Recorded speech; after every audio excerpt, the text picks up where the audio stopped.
बोलिए गौ माता की जय, खोड़ियार मात की जय, सनातन धर्म की जय। આજે અહીંયા બળદશાળાનું ખાતમુહૂર્ત થઈ રહ્યું છે। આજ બળદની સ્થિતિ ખૂબ જ ગંભીર હોવાથી આશ્રમે એક નિર્ણય કર્યો કે આશ્રમમાં ગૌશાળા તો છે જ, પણ જેણે માનવ સમાજને અહીં સુધી પહોંચાડી છે એ બળદની સ્થિતિ ખૂબ જ દયાજનક અને કરુણાજન્ય છે। કારણ કે બળદની એવી કેવી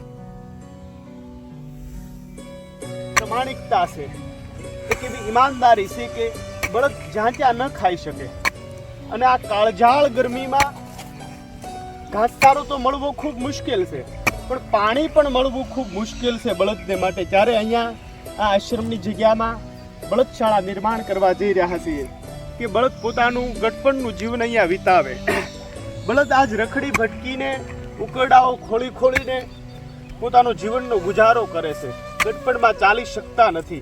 આપણી માટે બળદ, આપણા ઉપર બળદનું ખૂબ જ ઋણ છે, ગમે એટલું કરી પણ બળદનું ઋણ ન ચૂકવી શકીએ ભાઈ બહેનો।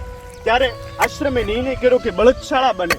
તો આપ બધાને હું કહું કે આ બળદશાળામાં આપની પાસે ભગવાને આપ્યું હોય સામર્થ્ય, તો તનથી, મનથી, ધનથી આપ આની અંદર સેવા આપો।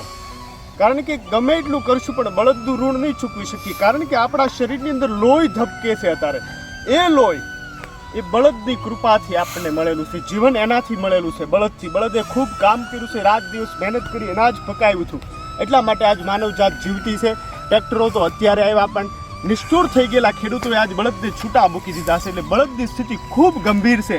એટલા માટે અહીંયા એક બળદશાળાનું નિર્માણ થઈ રહ્યું છે આશ્રમમાં। તો આપ બધાની અંદર શક્ય હોય એટલી સેવા આપવા માટે હું આપ બધાને પ્રાર્થના કરું છું। બધાને જય ગૌ માતા।